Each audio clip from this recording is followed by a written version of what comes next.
Hello, may be peace and blessing of one Almighty God on all of you.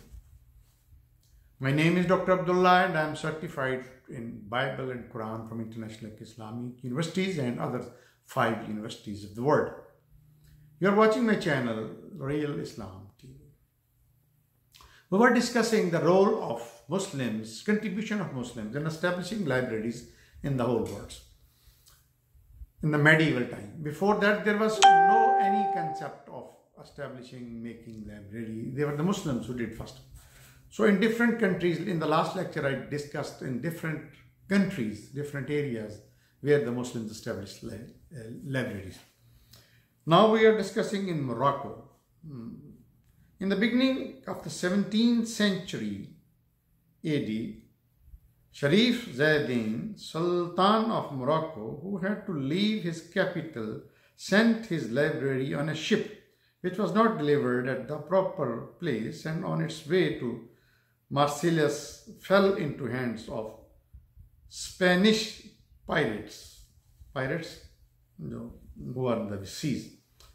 The booty comparison, about 4,000 volumes were placed by the order of Philip III, the Spanish monarch, in the library, which made this library the richest of Arabic manuscripts in the West.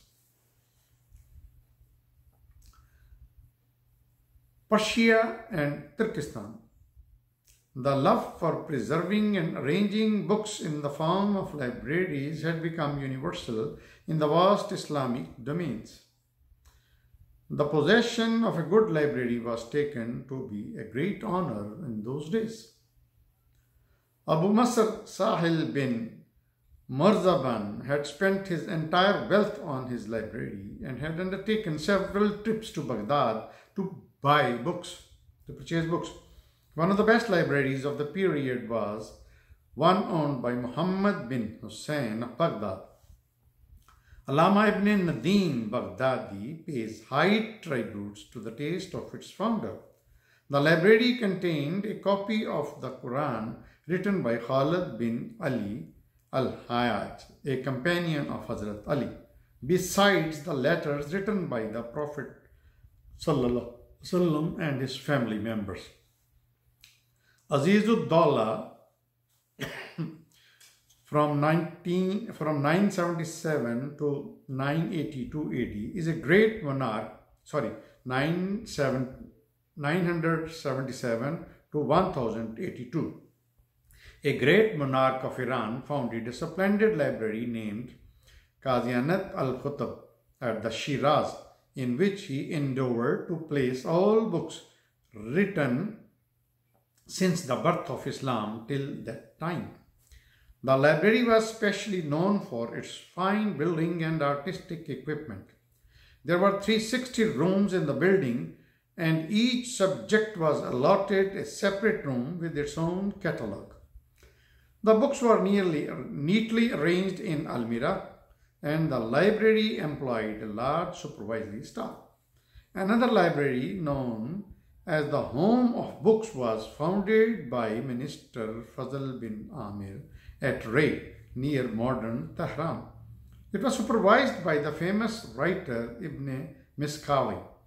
It contained 400 camel loads of books listed in 10-volume catalogue and was frequently visited by the celebrated geographic Ibn Yaqut, who received great help from this library in compiling his world-famous geographical encyclopedia. According to Yaqut, Merv had 10 big libraries. One, which called Azizia, had more than 12,000 books. Books were librarily issued to the readers, and once Yaqut himself got 200 books issued in his name, meaning by that he was also reading those books. Mosques also functioned as repositories for books, says Philip K. Hitti. Through gifts, mosques libraries became especially rich in religious literatures. The famous historian Al-Khatib al-Baghdadi 1002 to 1071 AD, had willed his book as a waqf for Muslims, but those were placed in his friend's home. Al-Mosul, before the middle of the 10th century, had a library built by citizens in which paper was supplied to the student who wanted to take notes from the books.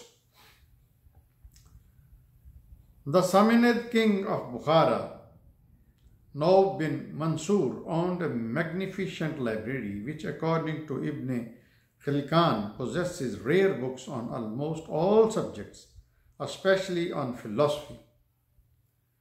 Ibn Sina, which is famed in West as Avicenna, the renowned intellectual luminary of Islam, was given access to this library as he had cured the king from a fatal disease. Later on, Avicenna was appointed its librarian, and he was much in debt to the library.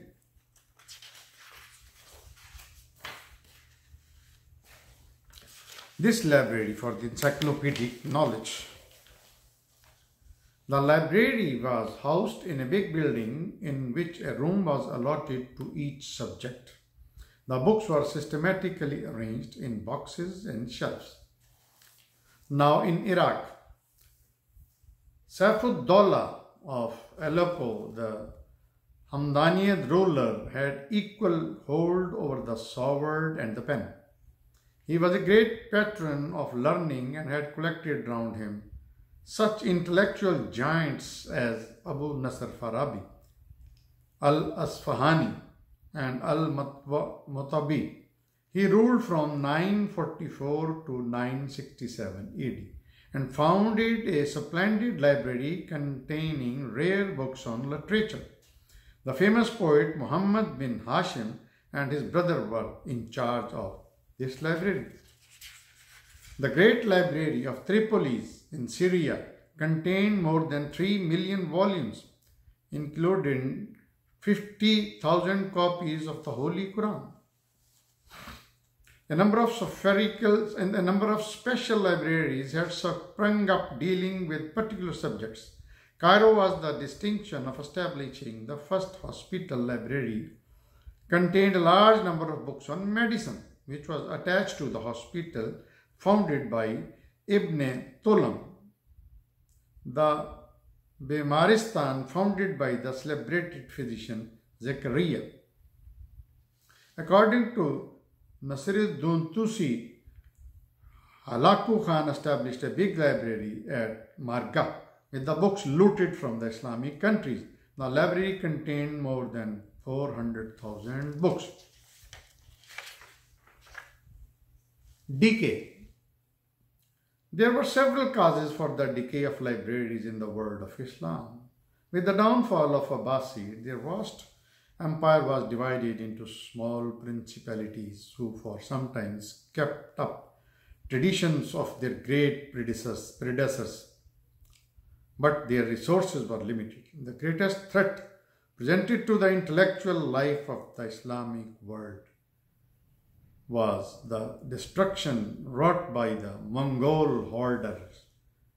Genghis Khan, better known as the Scourge of God, affected all traces of Muslim civilization in Turkestan, Iran, Afghanistan, and Asia Minor.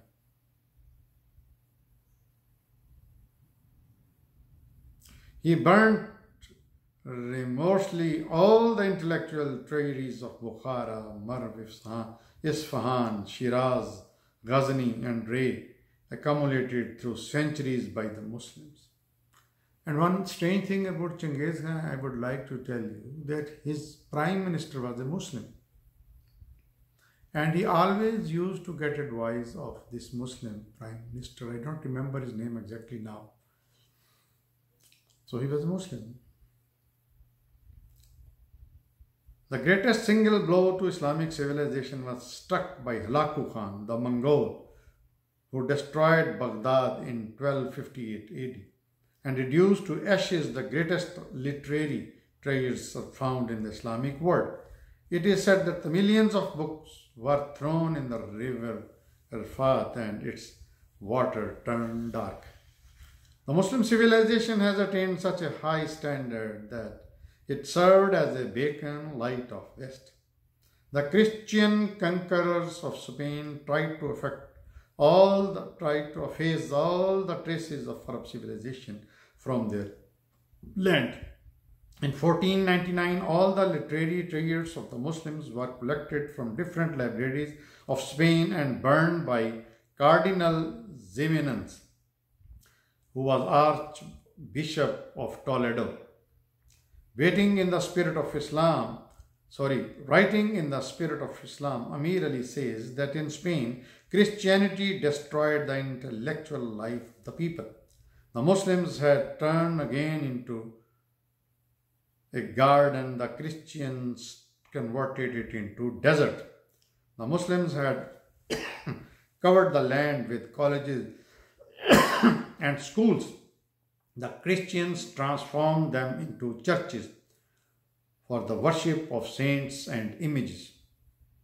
The literary and scientific treasures amassed by the Muslim sovereigns were considered to the flames. It has been propagated by Western historians that the Arabs destroyed the famous Alexandria library.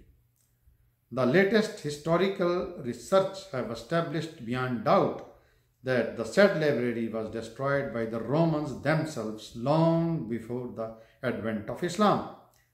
Writing in the glimpse of the world history, Jawaharlal Nehru says, who was the first Prime Minister of India, there is a story that the Arab Muslims burned the famous library of Alexandria, but this is not now believed to the false. The Arabs were too fond of books to behave in this barbarian manner. It's probably, however, that Emperor Theodosius of Constantinople was guilty of this destruction or part of it. A part of the library had been destroyed long before, during the siege at the time of Julius Caesar. He was too devout a Christian. It's said that he used books as a fuel with which to heat his bath. On the contrary, it was the Christian crusaders who burned the great Muslim libraries. So this was the story of establishing by Muslims libraries throughout the world in the medieval time when they were ruling the world. So as you listen, that they were all over, and which later on first was destroyed by Genghis Khan, his grandson Hulagu Khan. And also in Spain, the Christian rulers not only destroyed, burned the libraries by the Muslim, but they converted the Hispanic country, which was made as a garden by Muslims, they converted into deserts. So keep on watching my channel Real Islam TV. Thank you.